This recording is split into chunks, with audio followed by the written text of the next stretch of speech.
Now, the Channel's been rowed across, swum across, tunnelled under, but I doubt anyone's ever tried to get from England to France the way Stéphane Wissant wants to. Yeah, he's taking a pedal-powered blimp across the water. And if you don't know what a blimp is, well, imagine a bicycle tethered underneath an airship. You get the idea. Monsieur Wissant hopes to leave Lydd later this week, weather permitting, and head to Wissant in the Nord-Pas-de-Calais, a journey of 34 miles. Well, our reporter Glenn Thompson's at Lydd on scene now. So, Glenn, is Stéphane sounding confident? He's sounding very confident, actually, Alison. I was with him earlier today in the hangar at Lydd Airport, which is where the actual balloon is, or the blimp, as you say, is stored at the moment. Weather conditions are a little bit varied. He can't do anything today. He's hoping to by the end of the week. But as you mentioned, this is the planned area he hopes to take off at. It's Lydd-on-Sea seafront. Don't get this particular crossing confused with a guy called Paul Macready, who made the crossing in the Gossamer Albatross in 1979. The difference is that was in a human-powered airplane. This crossing is going to be in a human-powered airship. A hangar at Lydd Airport is the base for a rather unusual crossing of the English Channel. Frenchman Stéphane Wissant wants to make the crossing to his homeland in this, a helium-filled blimp powered by human energy. Yes, that's right, he plans to pedal his way across a 34-mile stretch of water to Wissant in France, similar to this test flight footage.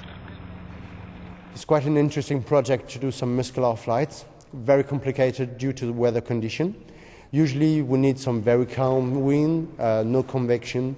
It's always a challenge to cross the channel because due to the weather condition, tides problem, and for me other problems.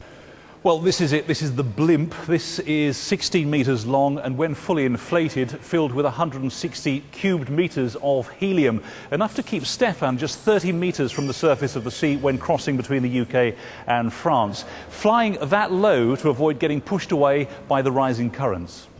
This project has taken 5 years to plan, and if Stéphane succeeds, then he'll be the first person to cross the channel in a pedal-powered blimp, a sort of Zeppelin-shaped balloon. He's actually named the craft Zeppi. Now, you may be wondering why he'd want to do this in the first place. Well, it's partly to raise awareness of renewable energy and also in memory of Louis Blériot, the first man to fly the channel. What an amazing machine. Well, I guess the big question then, Glenn, is he needs, fingers crossed, for good weather and the wind in the right direction. Absolutely. He needs excellent weather to cross over the channel. He needs a wind of less than 12 kilometres per hour.